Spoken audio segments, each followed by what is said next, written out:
Folks, this is going to be a fantastic Leading Your Best Life podcast because I'm with my old mate Brian Cook. We've done interviews when he was chief exec at Geelong, now at Carlton. As he's told me already, West Coast Eagles. We're going to go way back. Cookie, welcome back to Leading Your Best Life. Yeah, thanks for having me on. I think it's just over 3 years now that I've been here, and we've done a review, so to speak, at the end of each year. So this is my third, and next year will be my last year, and my contract runs out, and I've already indicated I won't be extending that. I've just turned 70. I've got lots of life to live, but I don't want football to take up 90% of that in the future. Mate, which, of course, being chief exec of a footy club, it pretty much is about 90%, isn't it? Well, it's 24/7. You mightn't be actually, thinking about football 24/7, but you're available to football 24/7. Yeah. Which is a little different than workplace habits and rules and regulations these days. So I think in professional sport, you're always going to get that conflict. Yeah, absolutely. And people want either the club want you or the press want you or whoever want you to make a comment. We've talked about this in the past. There are times where you don't make comments when people are talking about coaches and so on. We've gone back. We did interview, I think it was 2007 when you just won your first premiership at Geelong. Then we did one 10 years later in about 2017. By that stage, I think you had 3 premierships. And then you were going to retire at Geelong. And then Carlton gave you this fantastic offer. And we literally did an interview on day 2 at Carlton saying what were your plans and the journey. And we did a mid-season review in the first year and then an end-of-season review. Then last year, another end-of-season review. And so here we are. But it's very kind of you to spend this time with us and capture it. And I've got to say, Cookie, over the years, the number of people who've got so much value out of these interviews. I mean, I think 3,500 people at least have viewed the one from last year, a huge chunk of them being Carlton fans. And of course, we've given these interviews to our good mate Ian Simons, who was president at Golden Square Footy Club, Alan Ellis, president at South Bendigo Footy Club, was saying, as the boys say, this is like an MBA in how to lead. In fact, I then gave the whole kit I gave to the new president at Golden Square Footy Club, Andrew. So really the waves we want, which is part of our goal, is to spread the waves, to spread the knowledge. And again, thank you for the great work you've done. You invited the leaders from Golden Square have come down and participated, I think, on the women's side with the club. Liz, my niece, is captain at Golden Square, has just been overwhelmed with the welcoming and the learning that she's got from that. So really do, again, mate, thanks so much for your help and support there. No pleasure, mate. I think we have a role to play in the community. It's about football. I put it into three sentences. In terms of my role, it's to do well on field for both the men and women. It's to do good in our community with all the linkages and partnerships. And the third element is to do right from an integrity point of view. So doing well, do good, do right. That's the motto I try and live by. Well, not only that, you at Geelong and here, and I'm sure at the West Coast Eagles, but certainly the whole area of values-based leadership has been something pretty central to what you've done right across your career. And in that first year at Carlton, getting clearer or re-clarifying the values. Do you want to just talk about that now? I suppose what happened in that first year and the impact and the waves that have been created as a result of that original first year in terms of, values, culture, ecosystem. Yeah, no, I take a lot of pride in trying to be a values-based leader. It's difficult because of many reasons. One is it's 24/7. Second thing is that you try and ensure that the values of the organisation that you have are being demonstrated in all corners of the organisation. And it's really difficult when you've got part-timers and casuals and full-timers as well. So it's challenging. But in a nutshell, I think you can often be defined by the values you have. We identified 6 values some time ago, and in my first year, it took a little while because we did it in COVID, and I wanted to be inclusive and it was hard to be inclusive because the football department downstairs weren't allowed to mix with the upstairs people, the administration and marketing and infrastructure people. So I had to have 6 or 7 workshops on values in isolated sections and tried to put them all together. And we came up with 6 values: respect, united, humility, excellence, integrity, and relentless. They were the 6. We surprised a few people with humility because in the past, the Carlton's DNA has been probably not about humility. And it's interesting, though, that in the 3 years we've appointed lots and lots of people, but we've tried to make sure that the values are consistent with the club values. Their personal values are consistent with the club values. And in fact, you've got a group in WA called WA Educational Research. Is it Educational Research for WA Education? And we've used them. I've used them for the last 20 years on trying to find consistency between the values of the particular people we want to employ and the club values to give us that alignment. And they've been very, very good. I think you said there's some kind of, is it personality survey or some kind of survey that's done? Yeah, it is. It's it's a pen and paper instrument, so has its weaknesses, limitations, but as it gives you good direction, gives you an overall look at each of these people really well. And the important thing is that it gives you a percentile of where people fit within the values. So it might be, if it's around a team or unity, it might be like the 80th percentile, which is great. That the 80th highest percentile of this person who shows those behaviours. So I found that really interesting, and it's been very useful. Well, the great thing there, mate, again, we go back to our master's degree in physical education and the whole area of putting some science in and around not only on-field performance, but off-field performance. And again, an attention to ecosystem and people. I mean, I go back to the conversation I had with David Parkin years ago when he talked about way back, would have been in the 70s, I imagine, when he started talking about introverts, extroverts. He said, when Bruce Stool was such an introvert and there were extroverts there, and that helped him get clear, well, how do I communicate with these people as players, as human beings, that obviously I'm going to deal with the introvert in a different way than I'm going to deal with a raving extrovert. Yeah, absolutely. And you're using that now. So let's talk about this season of 2024, mate. Give me I'm sure others have asked you, but let's just, you, in your words, give me your story on the journey of 2024. Yeah, it was interesting. We made the finals, finished 8th, but got knocked out pretty quickly by the Brizzy Lions, who were pretty successful. So in some ways, it was, from an on-field point of view, from the AFL men's point of view, it was limited in success, even though we finished in the finals. And I say that because the patterns of 2024 were similar to the patterns of 2023. And the patterns were around numbers of injuries that we received at the same times of the year, and our ability not to get them all on the park the way we wanted to. And I think there was one game near the end of the year we had to go to Perth and play the West Coast, and we only had 25 to pick from.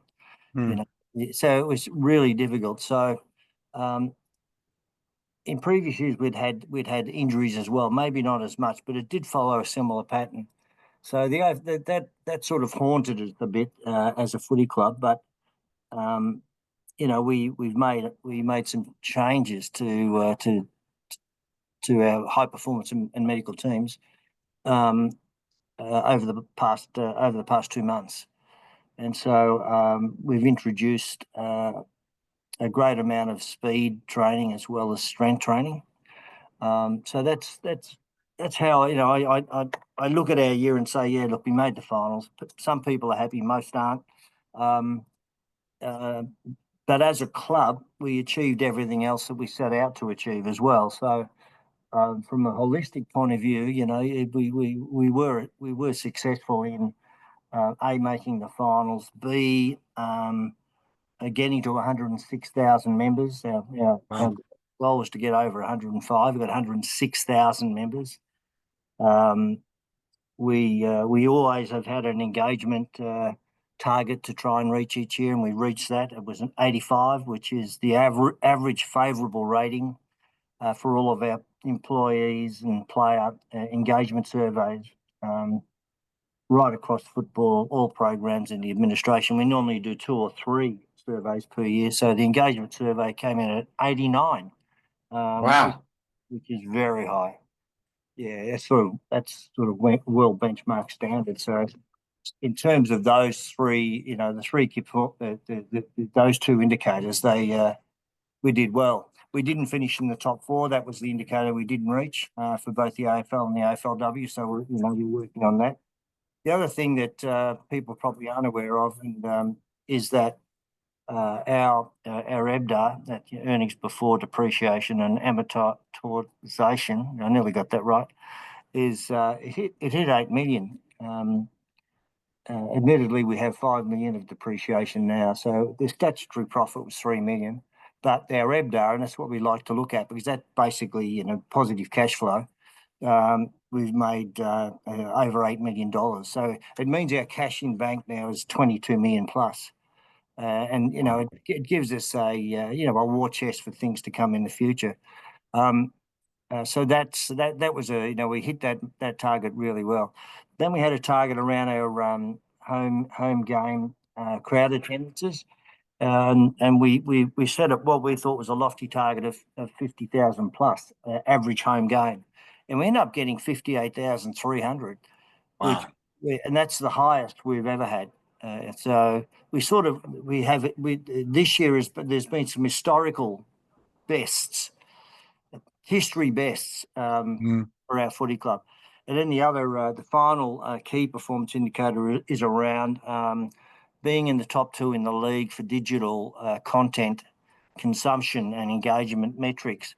Admittedly, Collingwood are number 1, and there's a fair gap between number 1 and number 2, but it's something that we'll continue to look at and try and bridge that gap in the future. So, when we talk about the football club as a whole and all of those elements that I've been speaking about, it was a relatively successful campaign.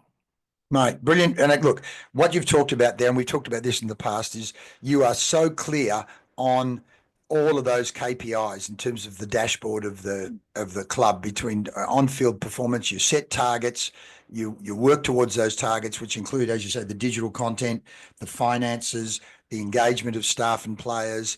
It really is a holistic dashboard you've got there, which is fantastic. Yeah, they were the primary targets, and then we have these secondary targets. We have about 25, and they're linked to the department, our business plan. And just to reinforce the observation of how we're progressing on each of those, we make sure that there's a report each month in the board agenda. Yep. On where we are with our KPIs. So we have a dashboard for that.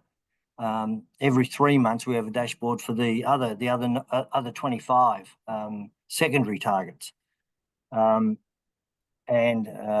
it's also led by each of the department heads, and we go through the executive team with these targets as well on a monthly basis. So. What I try to do is find really close alignment between our management and our board subcommittees, okay? And so they're all thinking the same way. They get similar information. The decisions, the recommendations come from management to the board through the subcommittees as well. So you're always trying to find alignment. And I think that's been a big achievement here. And what does that mean at the end of the day? I think it means you get your big decisions right. And I think the days of Carlton making poor decisions with big and important hairy goals, I think they're reducing immensely.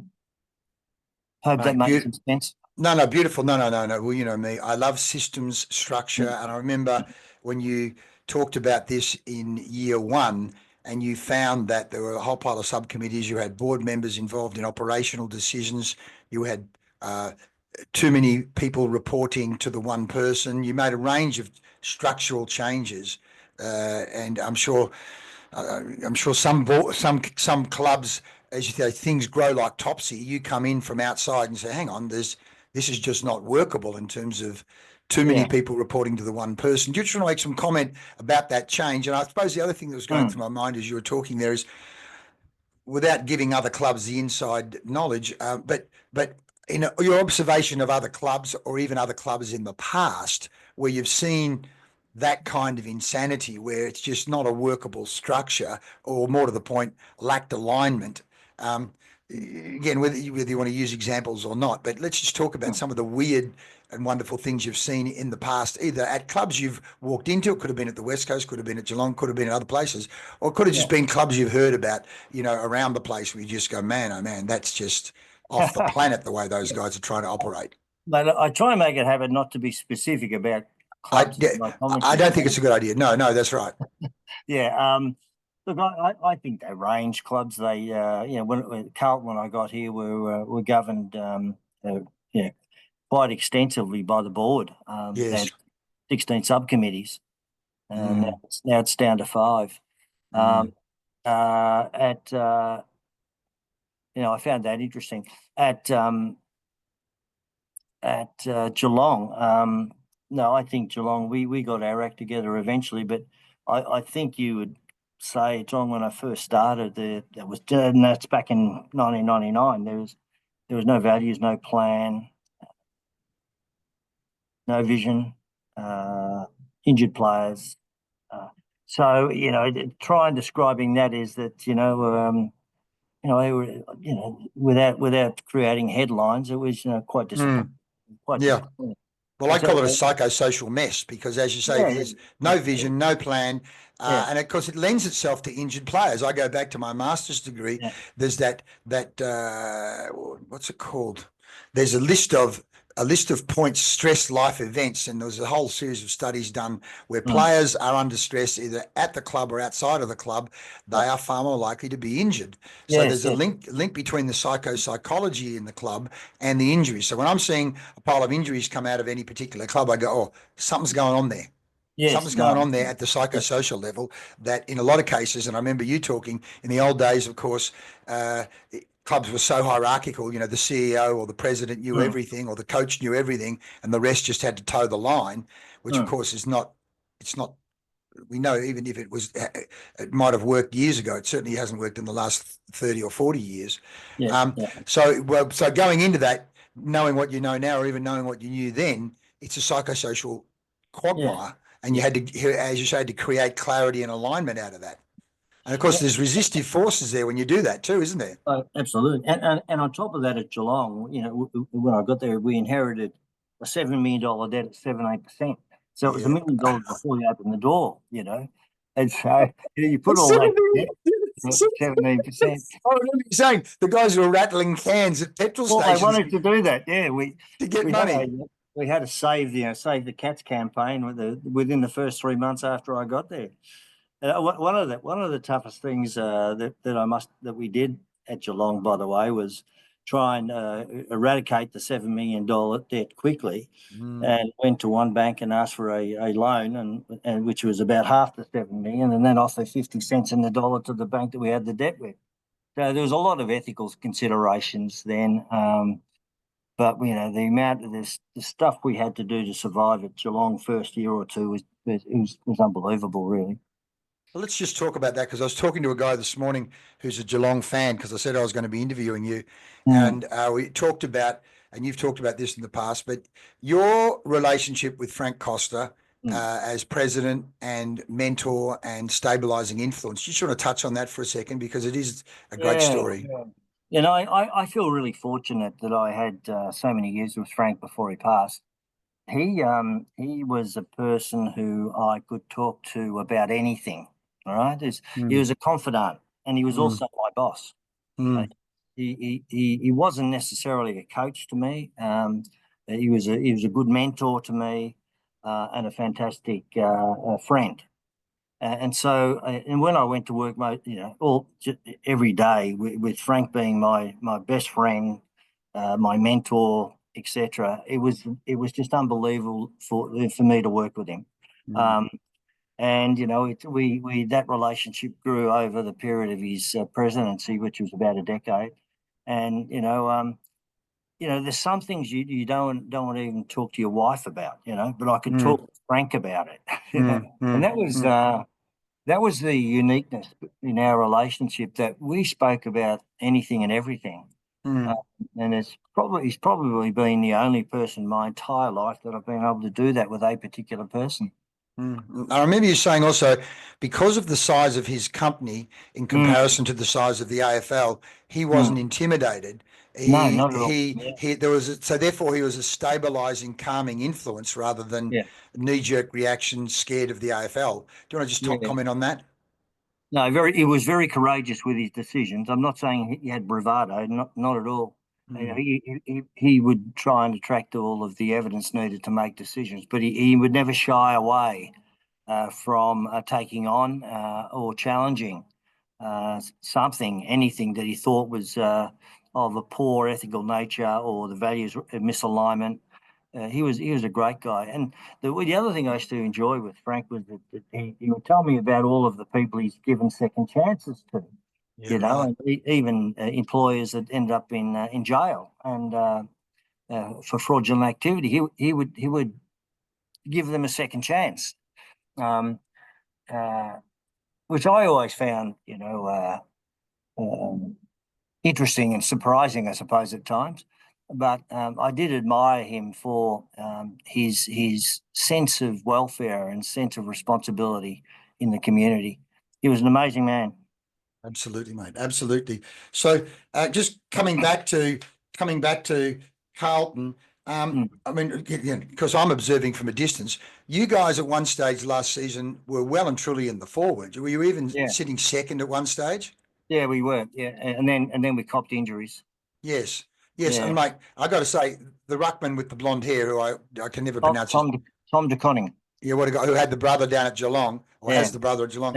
I mean, it was just a tragedy him getting injured, because he was such an engine room, and he was playing better and better and better and better. And of course, it meant that your midfield were able to just drive that ball down into your forward line, God knows how many times. And then what ended up happening? Was it a hamstring or something? What went on him? He had a multiple number of injuries. He had finger problems. He had a foot problem. There was multiple injuries he received on that game at the MCG before we played Brisbane. Oh, gee. Yeah. I'd have to say that was a major turning point in the whole shooting match. Oh, yeah, absolutely. He plays like a ruck rover. He's a 6'5" ruck rover. Yeah, stunning. So I in fact, I literally, because I get the Carlton YouTube channel, so it popped up the other day. He was mic'd up at training the other day, and he looked to be running around pretty well, I'm crossing my fingers, pretty darn good for you. But so let's just talk about that. I don't know how much you want to reveal or not, but you said you've changed some of the high performance things. You changed people, you changed strategies, a combination of both. Tell me what combination of both. Changed our high performance manager and our physiotherapist. Still have the same doctors, and we recruited Rob Innes from Sydney Swans, the high performance manager there, and Ron James from Melbourne Football Club, who was here some years ago. So we have a new physio, we have a new high performance manager. Same doctors, and we're hoping that our high performance. There's other people around them, of course, but we believe that there'll be some changes in our methodology here in terms of how we train.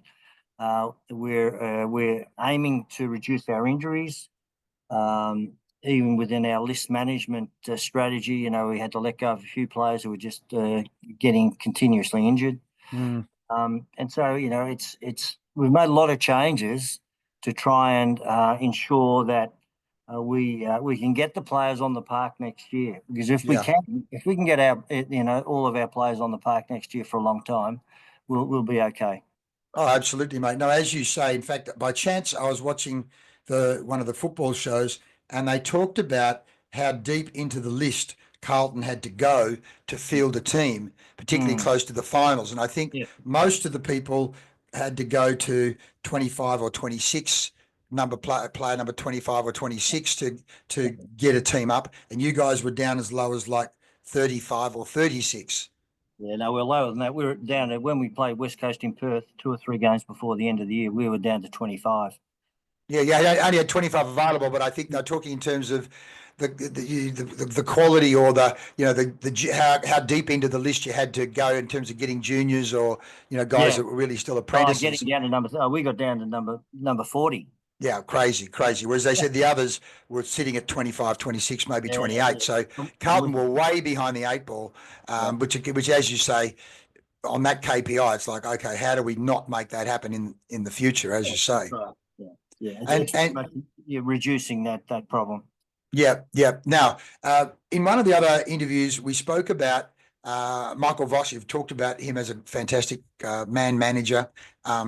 And then there was, when the press were really on him, and then you had said, no, we're backing you, which, as you say, normally when the CEO tells the coach we're backing you, they're gone the next week. So there was a whole journey there. So tell me, I mean, again, you can tell me as much or as little as you like, the Michael Voss journey, what you've learned about him, your working relationship with him. What are some of the great things? I mean, again, I suppose without blow up his tires, but at the same time, we both love leadership, and we both love seeing human beings create ecosystems where humans can optimize their potential and their performance. So, what again have you observed in this season from this head coach, Michael Voss, of your club? Yeah, he no, I really enjoy watching Michael Voss. He he's a great learner.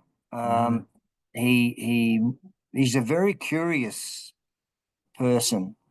Um, Always asking, have you got any feedback for me? He went over and just saw Ange Postecoglou for 3 or 4 days in London and picked his brain. So he's open to new ideas, new ways. That's what I've noticed the most. He's a really respectful type of guy. I haven't seen him being disrespectful to a soul since I've been here.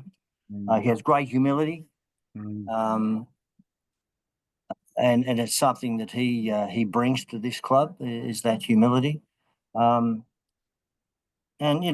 he's such a resilient fellow too. He brings that element of hardness, maybe, or endurability.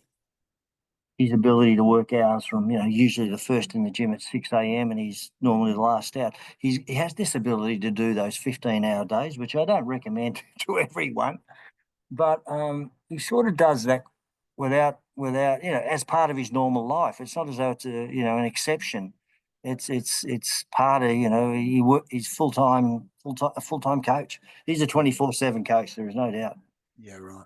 So beautiful. 3 or 4 things that really intrigue me, and I love about Michael Voss. Well, it's beautiful you should say that, because literally this year, again, I've done my Kaizen mindset sessions at our water polo club, and there were some minor issues with some of the coaches, and I wanted to make the point to the coaches: if you actually want all the players to have a Kaizen mindset, continuous and never-ending improvement, then you as a coach don't think you're a fully formed person. If you actually think you've come to our club as a fully formed person that doesn't need any improvement yourself, then we're out of alignment in regard to Kaizen. So the very fact that Michael Voss says, have you got any feedback for me? It's certainly something I'll want to put to our coaches. And again, we've got coaches who are triple Olympians and guys who played, Olympics out of European countries, Serbia and Croatia. But again, you're talking that Jim Collins level 5 leadership, the humility factor versus the ego factor there of, now just on that, I was watching with the Carlton station the other day on YouTube, and the 2 sons of one of the players starting with C, Camparellis getting recruited. And again, they were mic'd up, and Michael Voss had rung them both. And again, coming back to the phone call that he had, it was a human being welcoming another human being to the club. The kids are literally talking to a legend of the game, but the humility and the respect and the welcoming nature, even though it was a short but welcoming phone call, was just, again, beautiful to watch.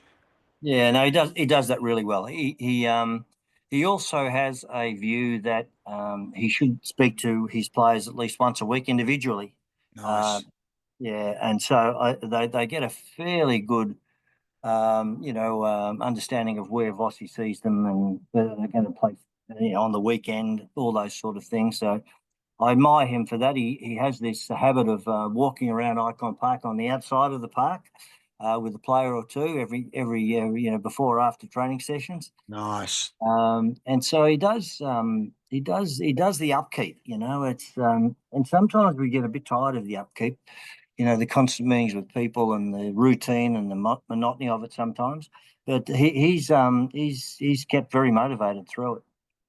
Mate, the walk and talk, the Steve Jobs walk Mm. and talk, and that's interesting in itself. The walking meeting, Mm. right? Different things happen. The dynamics of a walking meeting are there's something, particularly as they say, blokes talk sideways. So it's like, Yes. the walking and talking, a lot of and it goes, just imagine an 18, 19, 20-year-old kid walking and talking, the exchange of information that can go on and the feeling. I mean, it's a beautiful. Yeah. By the way, what's that TV show? I mean, in fact, one of your blokes watched it and referred to. Everyone's talking about it. That that Disney one, the guy that's the soccer coach in England, and I've Ted Lasso. Ted Lasso. I think it Yeah. was. Yeah. It was either your full forward or was it the Right. captain? One of the who? Which one Yeah. was it? I don't know. No, it's written. It's up on the channel. Again, I used it in Okay. the. Uh, It was probably Cooper, I'd say. I think it was. I think it was. Yeah, whichever one it was. Both Yeah. talked about the list. Well, one of them talked about one of Ted Lasso's statements is be a Oh, goldfish.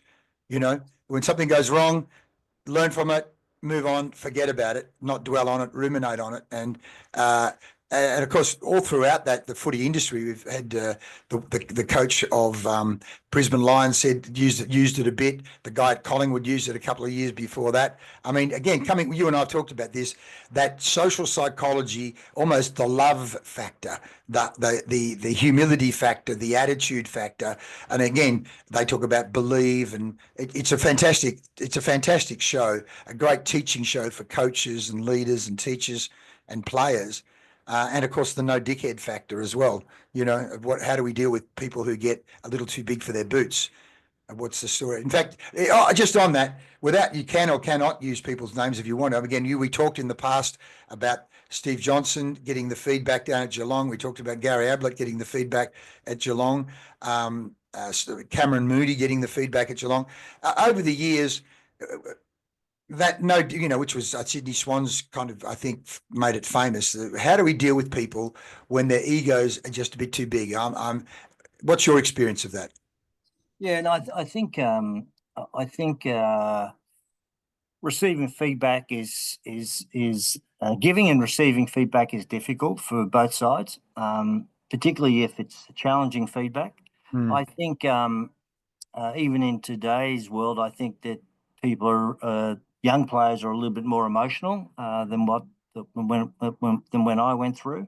mm, So the leadership facilitation these days probably isn't as aggressive as it was 10 years ago. Let's say. mm, mm, So having said that, there is nothing more potent than receiving feedback from your colleagues, your fellow mm, players, about how you're going.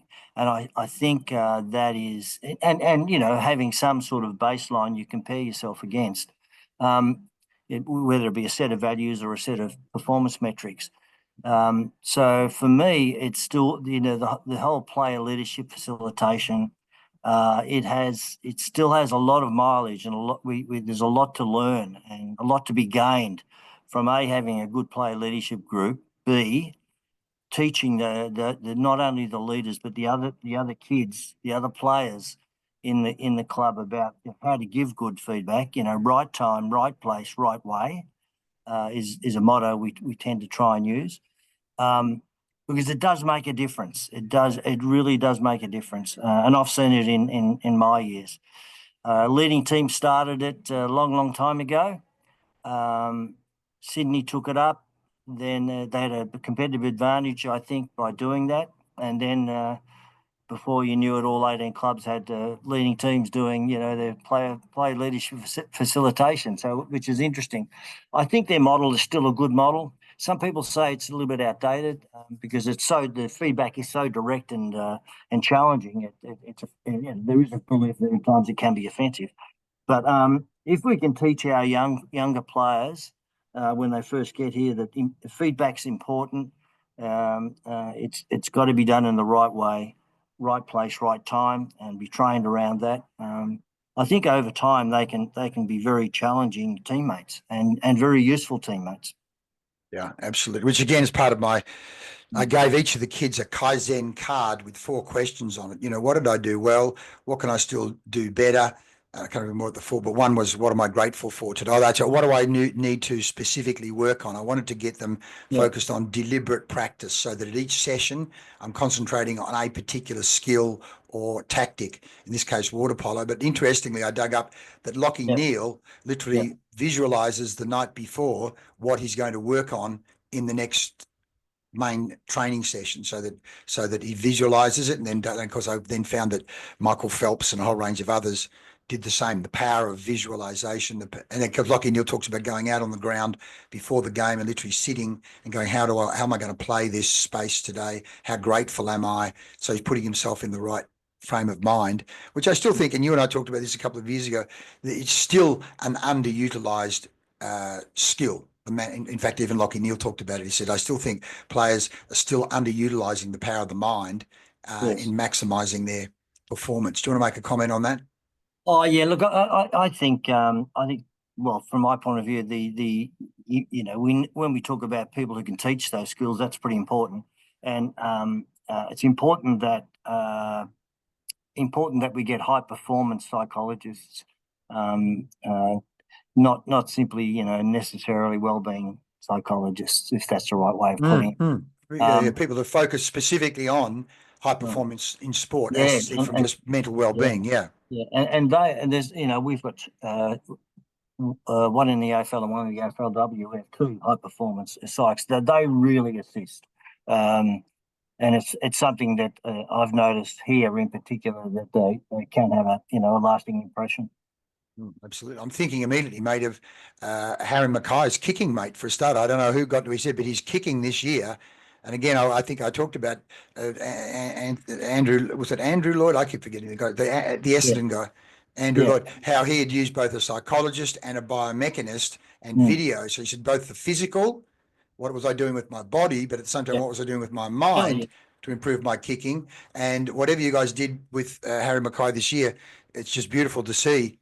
It must be so good for him as well to see him go through the middle. Than alternative. It's good for everyone.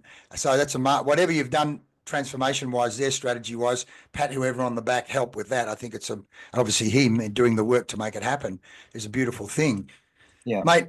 As we move to a close, I want a couple of things. Let's talk about. You've told the board next year's your last year. At Geelong, you had a succession plan. I think you've put a succession plan in place at Carlton. Do you want to just talk about leadership and succession plans? Because we often say it's all very well being a great leader, but if you leave a vacuum behind you, that's not a good lead. That's not good leadership. No, sure. No, I had a chat to Luke Sayers about a year ago, and explained that because my contract was supposed to finish October 18, 2 months ago, so to speak, and I spoke to Luke about going an extra year, being the 4th year, but that would be it. I wouldn't do any more than the extra year beyond the 3-year contract. So we agreed to try and identify a number of potential CEOs that would suit Carlton. Yeah. And we went through a long list, but really there wasn't many that we felt suited Carlton. And what I mean by that, the Carlton DNA, the Carlton board, it's very football focused. And the CEO does need some understanding of football, football knowledge, football skills, has to have some understanding of the culture of the football department.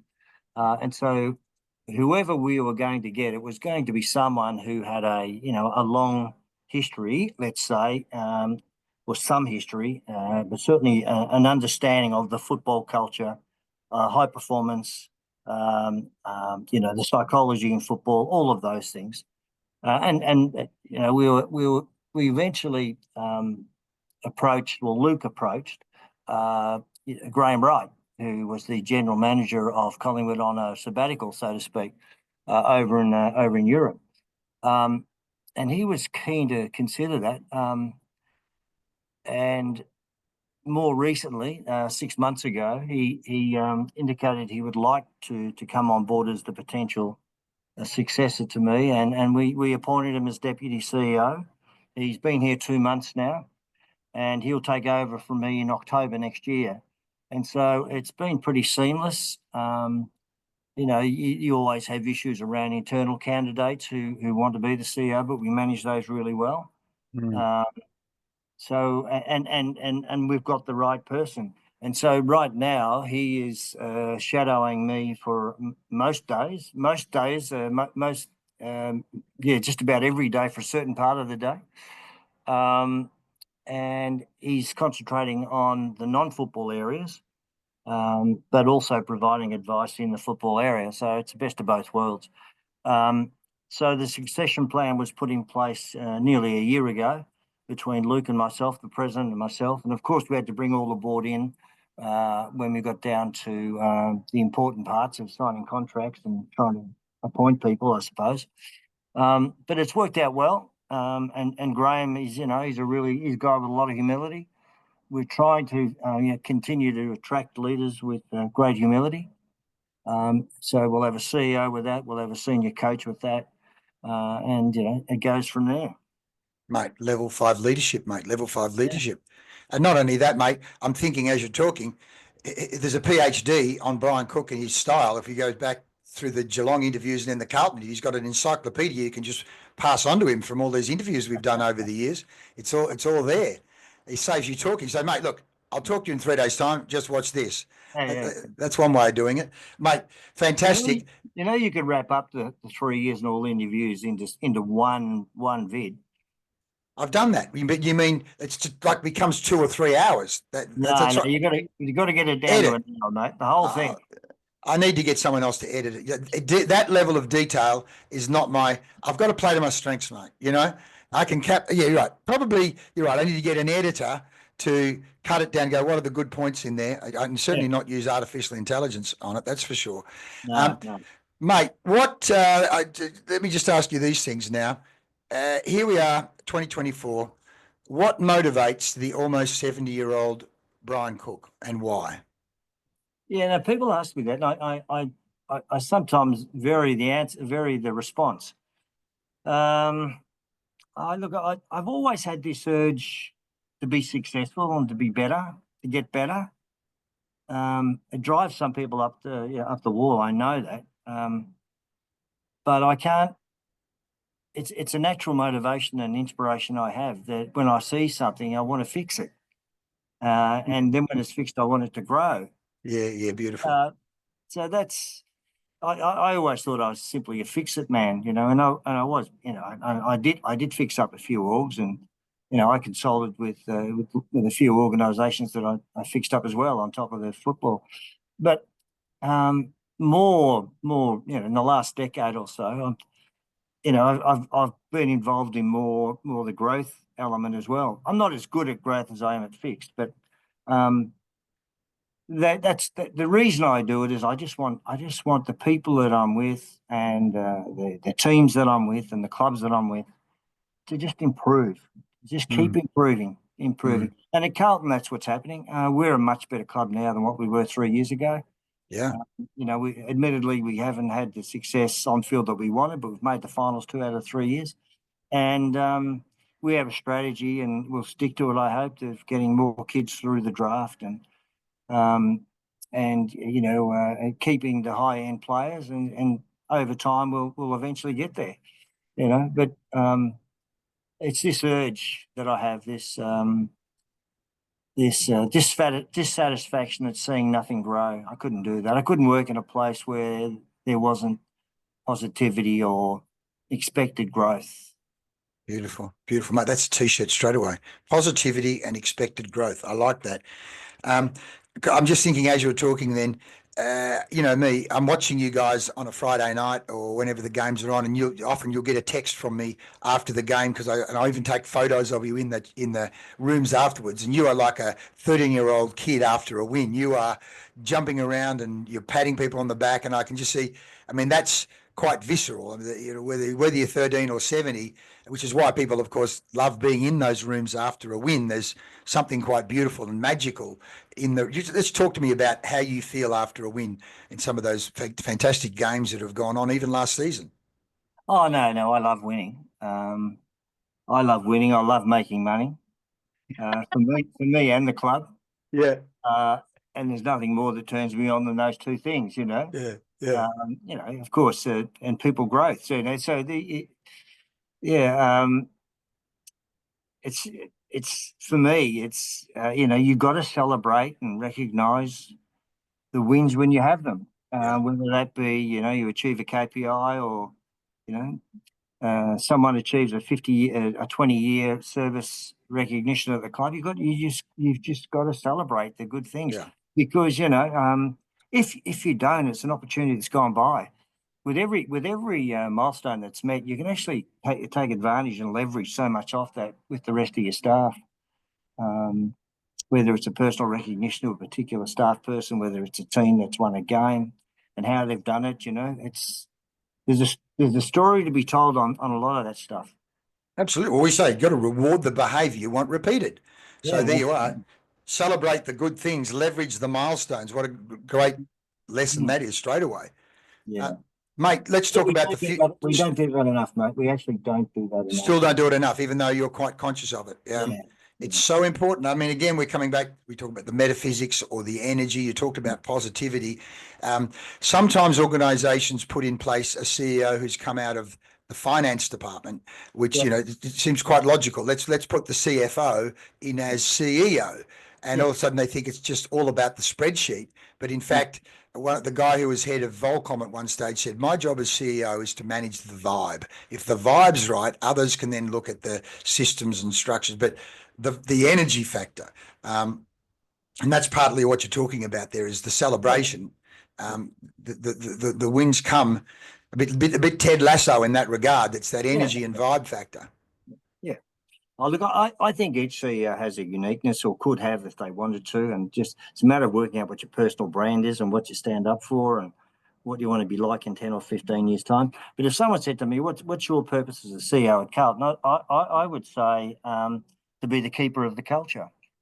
Oh boy, lovely, yeah. Yeah, the keeper of the culture. The reason I brought that up is that I think leaders need to identify their own personal brands, and what's going to keep them relevant, that brand, for a long time. Because I don't think as a person you can continue to change a brand.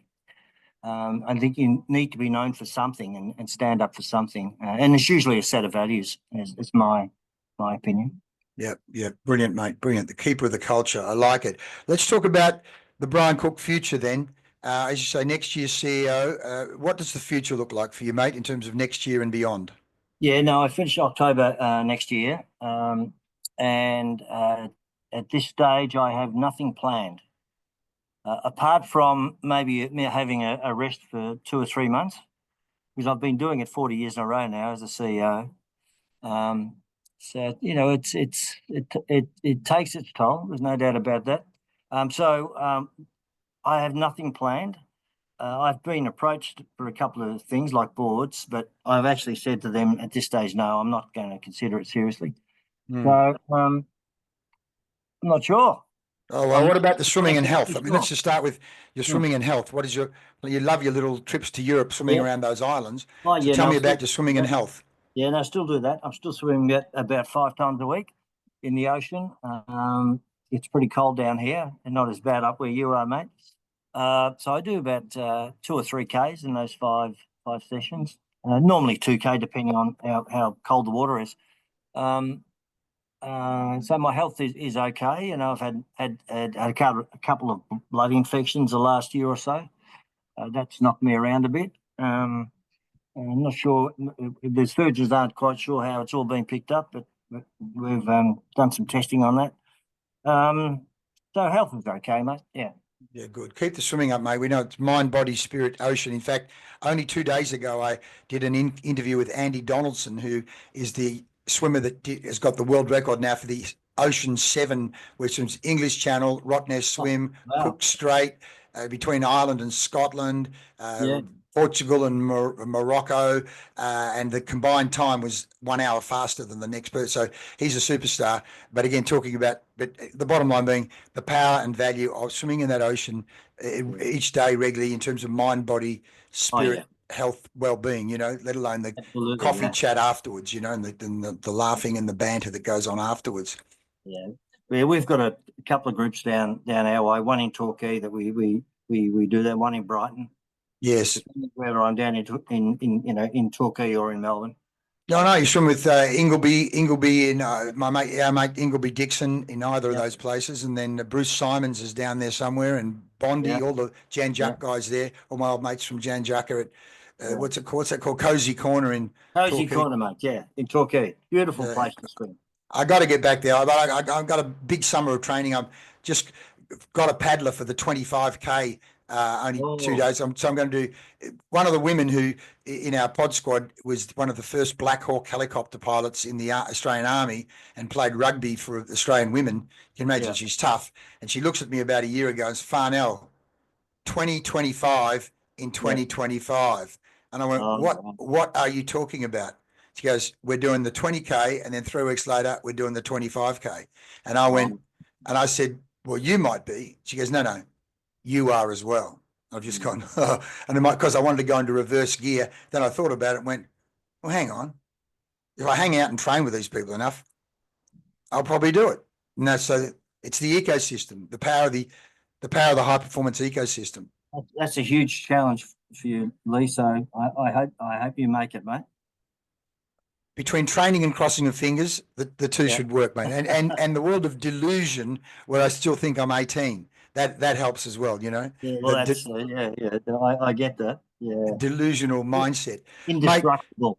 Mate, well, that's right. I'm still doing okay, mate. Let me ask you one other thing. If you were able to talk to the 13-year-old Brian Cook, what tips? 2 or 3 tips would you give him, or tools would you give him, or recommendations would you give that 13-year-old Brian Cook? Oh, wow, that's a tough one.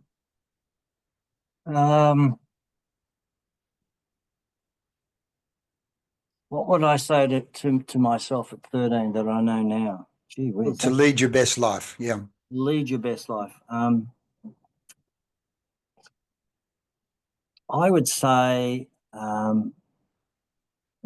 don't be overly ambitious. Concern yourself with building good relationships rather than building your own career. Don't be in a hurry. There is more important things than you. Respect that.